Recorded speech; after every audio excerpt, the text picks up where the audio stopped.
Hello विद्यार्थी मित्रों, હવે ચેપ્ટર 7ના દાખલા સ્ટાર્ટ કરીએ છીએ। ઉદાહરણનો પહેલો દાખલો છે 220 વોલ્ટ સપ્લાય માટે। મિત્રો, કોઈપણ દાખલામાં જે વોલ્ટેજ આપેલું હોય એ આરએમએસ વોલ્ટેજ છે એવું સમજવાનું। આપણે વી આરએમએસ અથવા સિમ્પલી કેપિટલ વી લખીએ છીએ। એક બલ્બનો પાવર આપેલો છે 100 વોટનું રેટિંગ ધરાવે છે। રેટિંગ એટલે એકચ્યુઅલી પી અને વી બંને આપેલા હોય તો બલ્બનો અવરોધ આર, સ્ત્રોત વોલ્ટેજનું મહત્તમ મૂલ્ય એટલે વી એમ અને આરએમએસ પ્રવાહ એટલે કેપિટલ આઈ અથવા તો આઈ આરએમએસ શોધો। તો આપણને પી ને વી આપ્યા છે તો પાવરનું પ્રવાહ વગરનું સૂત્ર વાપરવાનું, પી બરાબર V square by R. V square 220નો સ્ક્વેર અને પાવર આપેલો છે ને આરને કરતાં બનાવી દીધો છે। બસ કિંમત મૂકવાનો જવાબ આવે તો આ બલ્બનો અવરોધ થઈ ગયો। હવે સ્ત્રોત વોલ્ટેજનું મહત્તમ મૂલ્ય વી એમ શોધવું છે તો મિત્રો આપણને ખબર છે કે વી આરએમએસ એટલે વી એમ બાય √2 માટે V M equal to V RMS into √2। √2 એટલે 1.414, વી આપણને આપેલું છે 220 વોલ્ટ, ગુણાકાર કરો એટલે મહત્તમ મૂલ્ય 311 વોલ્ટ થઈ જાય તો એ વીએમનું મૂલ્ય થઈ ગયું। હવે પ્રવાહ શોધવો છે તો ઓમનો નિયમ પી બરાબર વી આઈ। એકચ્યુઅલી આ આઈ આરએમએસ અને વી આરએમએસ હોય એટલે અહીંયા કેપિટલ આઈ અને કેપિટલ વી લખ્યા છે। આઈને કરતાં બનાવો પી અપોન વી। પી 100 વોટ અને વી 220 વોલ્ટ આપેલા છે। બસ કિંમત મૂકો, જવાબ 0.454 એમ્પિયર। ઓકે, સિમ્પલ દાખલા છે। ઉદાહરણ 2, 25 હેનરીના એક શુદ્ધ ઇન્ડક્ટરને 220 વોલ્ટના સ્ત્રોત સાથે જોડેલ છે। સ્ત્રોતની આવૃત્તિ 50 હર્ટ્ઝ હોય તો ઇન્ડક્ટિવ રિએક્ટન્સ એટલે એક્સએલ અને પરિપથનો પ્રવાહ આરએમએસ પ્રવાહ એટલે આઈ આરએમએસ અથવા કેપિટલ આઈ શોધો। તો મિત્રો, ઇન્ડક્ટિવ રિએક્ટન્સ એક્સએલ એટલે ઓમેગા એલ અને ઓમેગા એટલે 2 પાઈ ન્યૂ કહેવાય આવૃત્તિ સ્વરૂપે। તો આ 2 પાઈ 3.14, આવૃત્તિ ન્યૂ 50 હર્ટ્ઝ આપેલી છે, એલ 25 મિલી હેનરી છે એટલે 25 ગુણ્યા 10⁻³ હેનરી। કિંમત મૂકો એટલે આ એક જાતનો અવરોધ જ છે ને, ઇન્ડક્ટરનો અસરકારક અવરોધ 2.85 ઓમ। પ્રવાહ શોધવો છે તો ઇન્ડક્ટર માટે ઓમનો નિયમ વાપરી દેવાનો। આઈ ઇક્વલ ટુ વી બાય આરની જગ્યાએ અહીંયા ઇન્ડક્ટરનો અસરકારક અવરોધ એક્સએલ લેવાનો। તો વી આપેલું છે 220 વોલ્ટ અને એક્સએલ આપણે શોધ્યો 2.85। બસ એ કિંમત મૂકો એટલે જવાબ। ઓકે ઓકે મિત્રો, નેક્સ્ટ દાખલો કરીએ। એક બલ્બને કેપેસિટર સાથે શ્રેણીમાં જોડેલ છે। ડીસી અને એસી જોડાણ માટે તમારા અવલોકનનું અનુમાન કરો। એટલે પહેલાં કેપેસિટર અને બલ્બનું જે જોડાણ છે એને ડીસી સપ્લાય સાથે જોડવાનું ને પછી એસી સપ્લાય સાથે। કેપેસિટરનું મૂલ્ય એટલે કેપેસિટન્સ ઘટાડવામાં આવે તો દરેક કિસ્સામાં શું થશે એ શોધો, સમજાવવાનું છે। સૌથી પહેલાં તો કેપેસિટરને આપણે ડીસી સ્ત્રોત સાથે જોડીએ તો શરૂઆતમાં કેપેસિટર ડિસ્ચાર્જ હોય ખાલી, તો એ ક્રમશઃ ચાર્જ થતું જાય। ફૂલ ચાર્જ થઈ જાય પછી કેપેસિટરમાં પ્રવાહ વહેતો બંધ થઈ જાય અને પ્રવાહ વહેતો બંધ થઈ જાય તો શ્રેણીમાં જોડેલો બલ્બ પ્રકાશ આપતો બંધ થઈ જાય। પછી એ કેપેસિટન્સ નાનું હોય કે મોટું કોઈ ફરક ના પડે, એટલે કેપેસિટન્સ ઘટાડવાથી પણ આ પ્રોસેસમાં કોઈ ફરક ના પડે। શરૂઆતમાં કેપેસિટર ચાર્જ થાય ત્યાં સુધી પ્રવાહ વહેતો હોય, ફૂલ ચાર્જ થઈ જાય પછી કાયમ માટે પ્રવાહ બંધ થઈ જાય। ડીસી સપ્લાયમાં આવું થાય। એસી સપ્લાયમાં શું થાય તો એસી સપ્લાયમાં કેપેસિટિવ રિએક્ટન્સ આપણે કરેલું 1/ωc। તો શરૂઆતમાં એ એસી પ્રવાહ વહેતો હોય એટલે કેપેસિટર છે એ ધન ચક્ર દરમિયાન ચાર્જ થતું હોય તો ઋણ ચક્ર દરમિયાન ડિસ્ચાર્જ થતું રહે, પાછું ચાર્જ થાય ડિસ્ચાર્જ થાય, એટલે સતત પ્રવાહ તો વહેતો જ રહે, એટલે બલ્બ પ્રકાશિત થતો જ રહે. પણ જો કેપેસિટન્સનું મૂલ્ય ઘટાડવામાં આવે તો આ જે એક્સી છે કેપેસિટિવ રિએક્ટન્સ, એ સી ઘટે તો એક્સી વધે, તો રિએક્ટન્સ વધે. તો રિએક્ટન્સ એટલે એક જાતનો અવરોધ છે, અને રિએક્ટન્સ વધે તો પ્રવાહ ઓછો થઈ જાય, તો બલ્બ ઓછો પ્રકાશિત થાય પહેલાં કરતાં. એટલે જેમ કેપેસિટન્સનું મૂલ્ય ઘટાડતા જાઓ એમ કેપેસિટિવ રિએક્ટન્સ વધતો જાય અને બલ્બનો પ્રવાહ ઓછો થવાના કારણે પ્રકાશ પણ ઓછો થતો જાય. Okay, next. 250 વોલ્ટ 50 હર્ટ્ઝનો એક સ્ત્રોત છે, એસી છે એવું સમજવાનું. 15 માઇક્રોફેરેડના કેપેસિટરને જોડવામાં આવે છે. પરિપથમાં કેપેસિટિવ રિએક્ટન્સ, પછી પ્રવાહનું આરએમએસ મૂલ્ય અને મહત્તમ મૂલ્ય શોધો. જો આવૃત્તિને બમણી કરવામાં આવે તો કેપેસિટિવ રિએક્ટન્સ અને પ્રવાહના મૂલ્યો ઉપર શું અસર થશે એ સમજો. તો સૌથી પહેલાં આપણે કેપેસિટિવ રિએક્ટન્સ કરવો છે, એક્સી. તો એક્સી એટલે 1/ωc, એટલે 1/2π ન્યુ સી. તો 2π આવૃત્તિ 50 હર્ટ્ઝ આપણે ન્યુ, અને સી 15 માઇક્રોફેરાડે છે એટલે 15 × 10⁻⁶.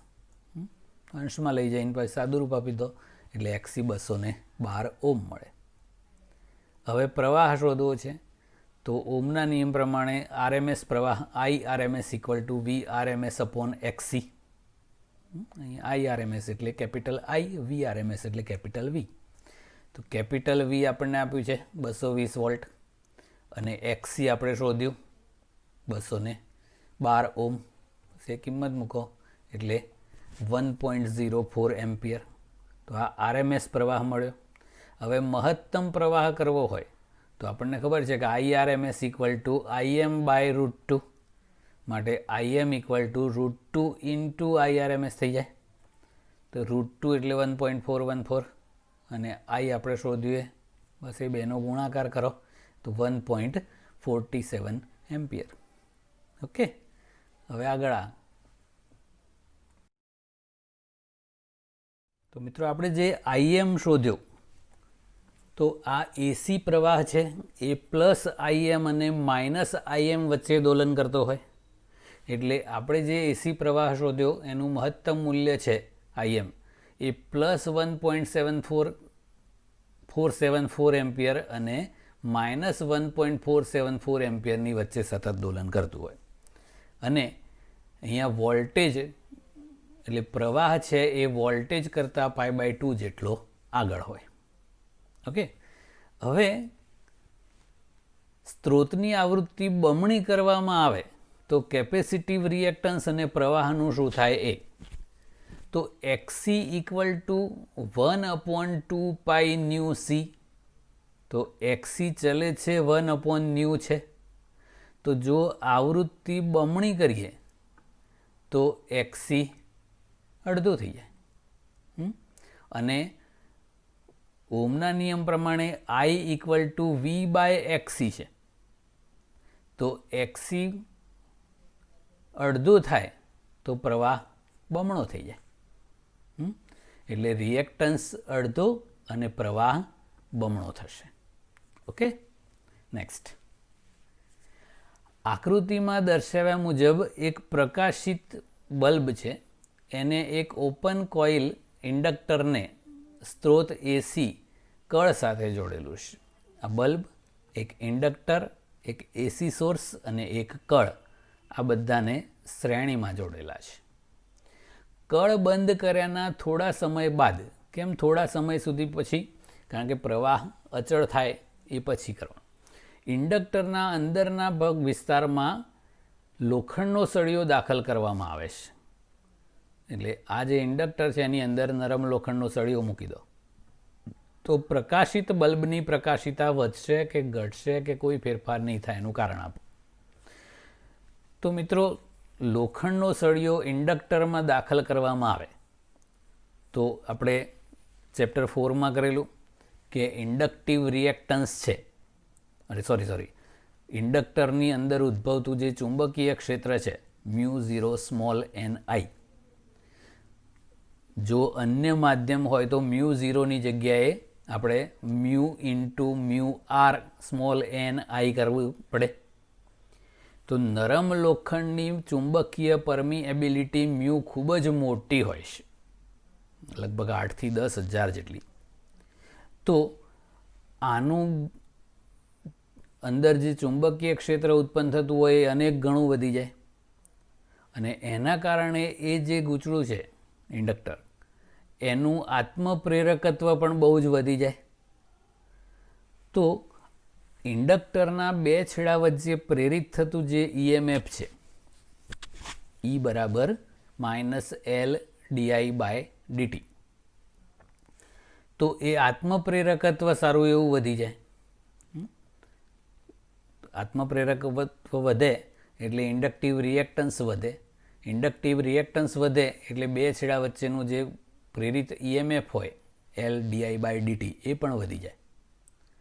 તો સ્ત્રોત વોલ્ટેજ છે એનું વોલ્ટેજ બે ભાગમાં વિભાજિત થાય, એક બલ્બના બે છેડા વચ્ચે અને બીજું ઇન્ડક્ટરના બે છેડા વચ્ચે. તો અહીંયા ઇન્ડક્ટરના બે છેડા વચ્ચેનું વોલ્ટેજ વધી ગયું તો બલ્બના બે છેડા વચ્ચેનું વોલ્ટેજ ઘટી જાય, અને જો બલ્બના બે છેડા વચ્ચેનું વોલ્ટેજ ઘટે તો બલ્બની તીવ્રતા ઓછી થઈ જાય એટલે એની પ્રકાશિતા શું થશે? ઘટશે.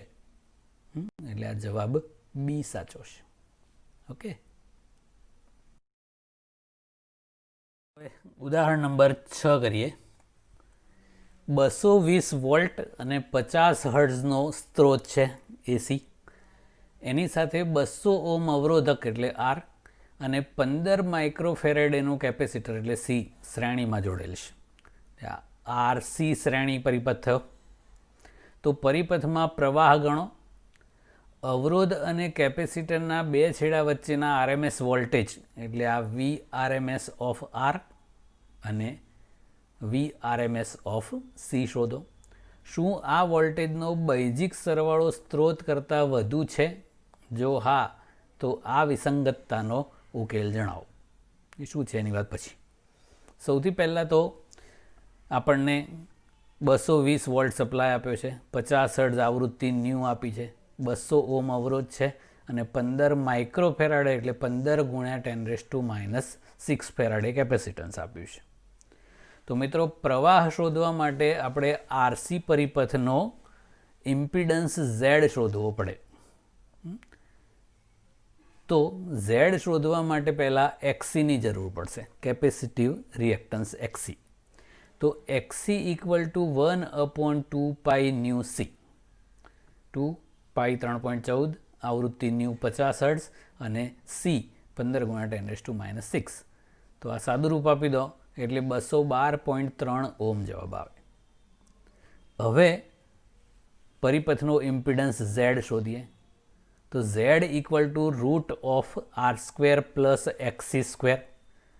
મિત્રો ઓરિજિનલ સૂત્ર √R² + XC - XL² એવું છે, પણ અહીંયા XL છે જ નહીં કારણ કે આ આરસી પરિપથ છે એટલે XC².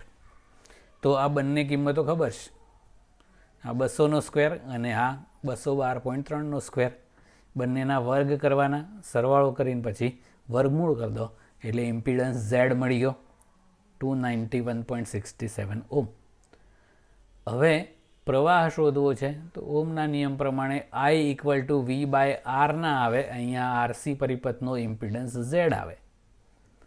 તો V 220 વોલ્ટ અને આ Z આપણે શોધ્યો 291.67 ઓમ, એ ગુણોત્તર કરો એટલે પ્રવાહ મળી ગયો. આ એકચ્યુઅલી IRMS હોય છે. હવે શ્રેણી પરિપથ છે એટલે દરેક ઘટકમાં એક સરખો જ પ્રવાહ હોય. તો અવરોધના બે છેડા વચ્ચેનું RMS voltage VRMS of R અથવા VR કહીએ. ઓમના નિયમ પ્રમાણે IR થાય.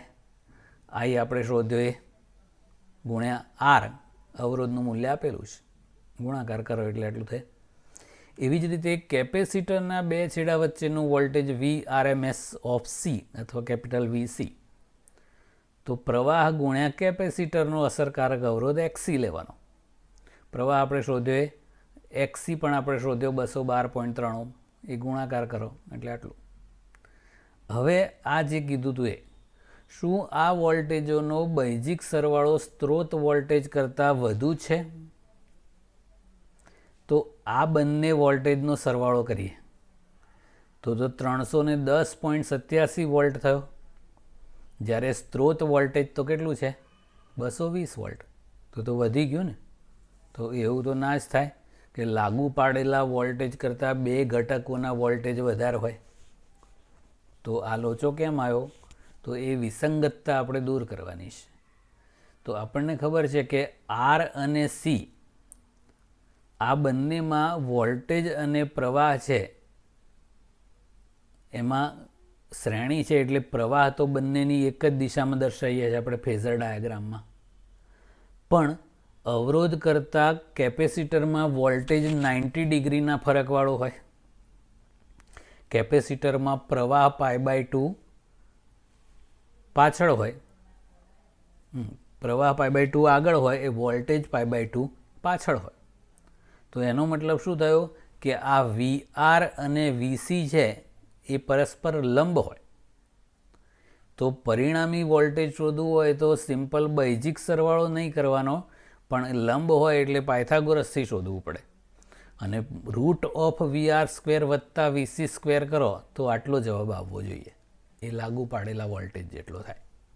એ કરી જોઈએ આપણે. મિત્રો, VR અને VC બંને પરસ્પર લંબ છે એટલે પાયથાગોરસ કરાય. તો √VR² વત્તા VC². તો આ ગણતરી કરો તો લગભગ 220 વોલ્ટ, જે પેલા સપ્લાય વોલ્ટેજ હતો સ્ત્રોત વોલ્ટેજ એક્ઝેક્ટ એટલું આવી ગયું, એટલે સાચું થઈ ગયું. તો એ બંનેનો બૈજિક સરવાળો ના કરાય, આ રીતે પાયથાગોરસ કરવું પડે, કારણ કે આ બંને વોલ્ટેજ છે એ એકબીજા સાથે 90 ડિગ્રીનો કળા તફાવત ધરાવતા હોય છે. ઓકે, હવે આપણે વાત કરી દીધી. હવે નેક્સ્ટ ક્વેશ્ચન કરીએ છીએ. મિત્રો, 2021માં જે પરીક્ષા આપવાના છે 2021માં, એમાં પાવર ફેક્ટર છે એ પોર્શન ડિલીટ થયેલો છે. આ પાવર ફેક્ટરને લગતો ક્વેશ્ચન છે, એટલે આ નહીં કરો તો વાંધો નહીં, પણ સમજી લઈએ છીએ. વિદ્યુત પાવરના સ્થાનાંતર એટલે પાવરને એક સ્થાનેથી બીજા સ્થાને, એટલે પાવર સ્ટેશનથી ધારો કે આપણા ઘર સુધી મોકલવાનો હોય, એમાં ઉપયોગમાં લેવાતા પરિપથમાં પાવર ફેક્ટરનું મૂલ્ય ઓછું મૂલ્ય એ ટ્રાન્સમિશનમાં મોટો પાવર વ્યય સૂચવે છે એવું સમજાવવાનું છે. અને પરિપથમાં યોગ્ય કેપેસિટન્સવાળા કેપેસિટરનો ઉપયોગ કરીને ઘણીવાર પાવર ફેક્ટરમાં સુધારો કરી શકાય છે એ સમજાવો. તો મિત્રો, પાવરનું આપણે સૂત્ર આવું છે, P = IV cos φ. એ cos φ ને પાવર ફેક્ટર કહેવામાં આવે છે. ડીસી પરિપથમાં પાવરનું સૂત્ર ખાલી P = VI હોય, પણ એસી માટે પાવરનું સૂત્ર આવું છે IV cos φ. માત્ર અવરોધ ધરાવતો પરિપથ હોય તો આ cos φ ની કિંમત 1 થાય, પાવર ફેક્ટર 1 હોય, એટલે મેક્સિમમ પાવર પસાર થાય. પછી ઇન્ડક્ટર અને કેપેસિટરના કેસમાં આ ફાઈ છે એ π/2 છે, કળા તફાવત વોલ્ટેજ અને પ્રવાહ વચ્ચેનો. એટલે આ જે પાવર ફેક્ટર છે એ cos π/2 0, તો બધું 0 થઈ જાય. એટલે શુદ્ધ ઇન્ડક્ટર અને શુદ્ધ કેપેસિટરમાં પાવર વ્યય 0 હોય, વોટલેસ પ્રવાહ કરતા હતા ને જ. આપણા કેસમાં ધારો કે આપણે જે પાવર સપ્લાય કરવાનો છે એની વાત કરીએ છીએ. જો પાવર ફેક્ટર છે એ નાનો હોય તો ઓછો પાવર સપ્લાય થાય, એ તો ચાલે નહીં. તો પાવર વધારવો હોય તો આ બે વધારવું પડે. હવે વોલ્ટેજ ફિક્સ આપેલું હોય તો પ્રવાહ વધારવો પડે. તો પ્રવાહ વધારવામાં પ્રોબ્લેમ શું થાય છે કે જો પ્રવાહ વધારીએ તો એ જે ટ્રાન્સમિશન લાઇન હોય, જે તાર કેબલ, એના અવરોધ વિરુદ્ધ પાવરનો વ્યય I²R બહુ વધી જાય. એટલે મોટા પ્રવાહ સાથે પાવર ટ્રાન્સમિટ કરવો યોગ્ય નથી. નહીંતર મોટા ભાગનો પાવર છે એ બધી લાઇનમાં જ ખર્ચાઈ જાય અને પછી બીજે છેડે ઓછો પહોંચે. એ ના ચાલે. એટલે આપણે ગમે એમ કરીને પાવર વ્યય ઓછો કરવો છે તો પ્રવાહ ઓછો કરવો પડે. પણ પ્રવાહ ઓછો કરો તો પાવર ઓછો જાય. એટલે આપણે શું કરવું પડે? આ પદ વધારવું પડે. તો પાવર ફેક્ટર કેવી રીતે વધારાય છે એ. તો પાવર ફેક્ટરનું સૂત્ર છે cos phi બરાબર R/Z. તો ઝેડનું મૂલ્ય એટલે આ આખા પરિપથનો ઇમ્પિડન્સ છે ને આ ખાલી અવરોધનો આર છે. જો ઝેડ ઇક્વલ ટુ આર જેવું કરી દો, લગભગ સરખા તો પાવર ફેક્ટર 1 જેવું થઈ જાય મેક્સિમમ. તો આ મેક્સિમમ થઈ જાય તો આપેલ વોલ્ટેજ માટે પ્રવાહ વધારવા નહીં છતાં પણ મોટો પાવર સપ્લાય થઈ શકે. તો એ કેવી રીતે કરાય એ આકૃતિની ડિટેલ સમજ આપણે કરવાની છે. કે અહીંયા આપણે આકૃતિ પ્રમાણે શું છે કે એ આ જે પ્રવાહ છે એ વોલ્ટેજ કરતાં ધારો કે ફાઈ જેટલો પાછળ છે. તો કેવી રીતે એ પ્રોબ્લેમ સોલ્વ કરાય? તો એનું સોલ્યુશન છે યોગ્ય કેપેસિટન્સવાળા કેપેસિટરનો ઉપયોગ. કેવી રીતે કરાય આપણે સમજીએ. હવે એ પાવર વ્યયનો જે પ્રોબ્લેમ છે એ સોલ્વ કરવા માટે શું કરવાનું છે એ. તો ધારો કે પરિપથનો પ્રવાહ I આમ છે અને V આમ છે. વોલ્ટેજ કરતાં પ્રવાહ ફાઈ જેટલો પાછળ છે. હવે આ જે પ્રવાહ છે એના બે ઘટકો વિચારીએ. એક IQ વોલ્ટેજને લંબ, બીજો IP એ વોલ્ટેજની દિશામાં. ઓકે. હવે જો આ V અને IP આ બે જ રહે અને આને નાબૂદ કરી દઈએ તો આ V અને IP વચ્ચેનો કળા તફાવત તો 0 ગણાય. તો કળા તફાવત ફાઈ છે એ 0 થઈ જાય તો cos 0 1 એટલે પાવર ફેક્ટર મેક્સિમમ થઈ જાય. તો R બરાબર Z થઈ જાય. તો એનો મતલબ કે આપણે આ ઘટકને નાબૂદ કરવો પડે. તો પાવર ફેક્ટર મેક્સિમમ અને પાવર વ્યય શૂન્ય કરી શકાય. તો આ IQ ને નાબૂદ કરવો પડે. તો શું કરવું પડે? તો આ IQ જેટલો ને જેટલો પ્રવાહ IQ ડેશ એની વિરુદ્ધ કળામાં ઉત્પન્ન કરી દો તો આને નાબૂદ કરતો ઘટક આવી જાય.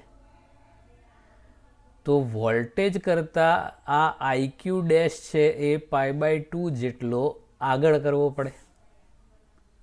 તો પ્રવાહ π/2 આગળ હોય એવું કેપેસિટરમાં હોય છે. તો પરિપથની અંદર યોગ્ય કેપેસિટન્સવાળું કેપેસિટર જોડ દો તો વોલ્ટેજ કરતાં પ્રવાહ એમાં π/2 જેટલો આગળ થઈ જાય. એટલે આ IQ ડેશ ઉત્પન્ન થાય જે આ IQ ઘટકને નાબૂદ કરી દે. તો આ I હવે રહે નહીં કારણ કે આ બે ઘટક નાબૂદ થઈ ગયા. એટલે હવે માત્ર કયા રહ્યા? V અને IP.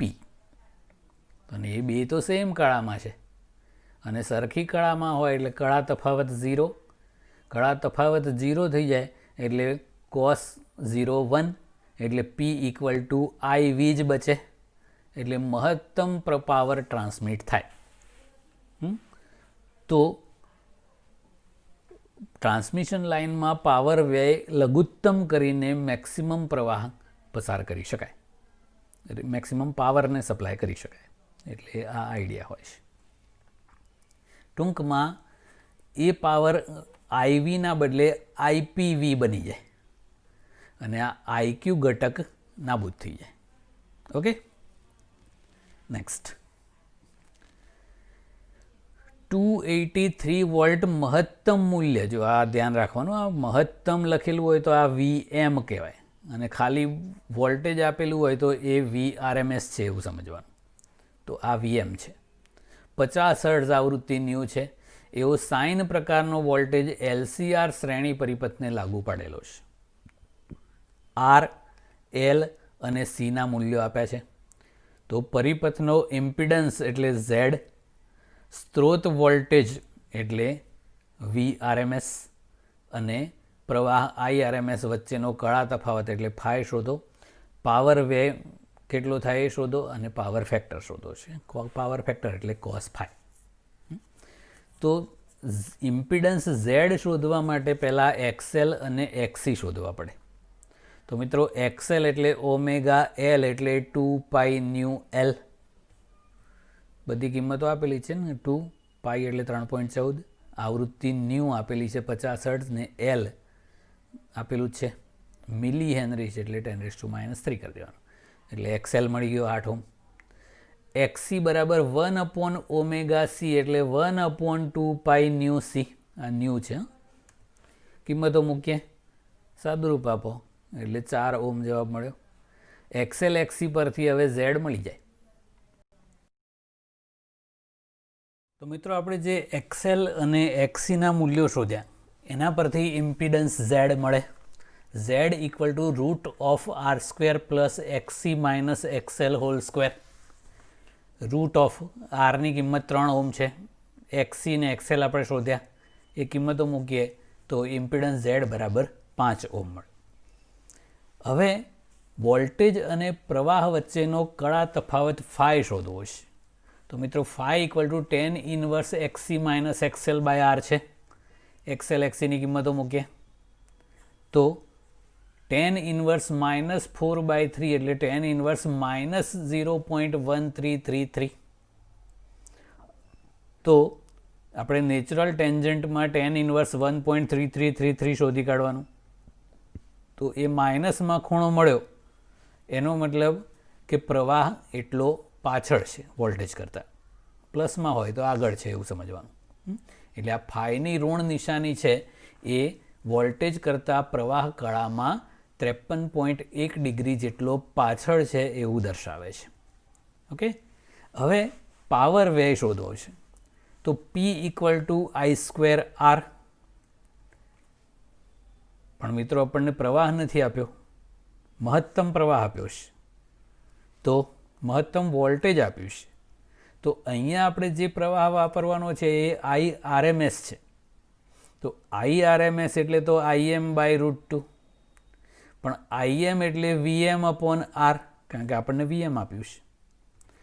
તો આ 1/√2 નું 1/√2, Vm 283 વોલ્ટ આપ્યું છે ને અવરોધ 5 ઓહ્મ છે. અહીંયા અવરોધ એટલે એકચ્યુઅલી ઇમ્પિડન્સ Z છે, આ Z છે. તો પ્રવાહ આપણને મળી ગયો 40 એમ્પિયર. ઓકે, હવે આના પરથી પાવર વે મળી જાય. આ 40 એમ્પિયરનો સ્ક્વેર અને આ R અવરોધ 3 ઓહ્મ છે એટલે 4800 વોટ પાવર વે થાય. પાવર ફેક્ટર એટલે કોસ ફાઈ. તો કોસ ઓફ ફાઈની કિંમત -53.1 ડિગ્રી છે. મિત્રો કોસ ઓફ -θ = કોસ θ હોય એટલે આ માઇનસ હટાવી દીધું અહીંયાથી. હવે આપણને કોસનું ટેબલ લોગ ટેબલમાં નથી આપેલું હતું એટલે આને 90 ડિગ્રીમાંથી બાદ કરી દેવાના એટલે સાઇન થઈ જાય. તો સાઇન 36.9 ડિગ્રી થઈ જાય. એ 0.9 ડિગ્રી છે એ 54 મિનિટ કહેવાય. એટલે આપણે લોગ ટેબલમાં નેચરલ સાઇનમાં જવું હોય તો 36 ડિગ્રી 54 મિનિટ કરવાનું. 0.1 ડિગ્રી એટલે 6 મિનિટ કહેવાય એવું છે. તો આ કિંમત કરી દો એટલે પાવર ફેક્ટર મળી જાય. ઓકે,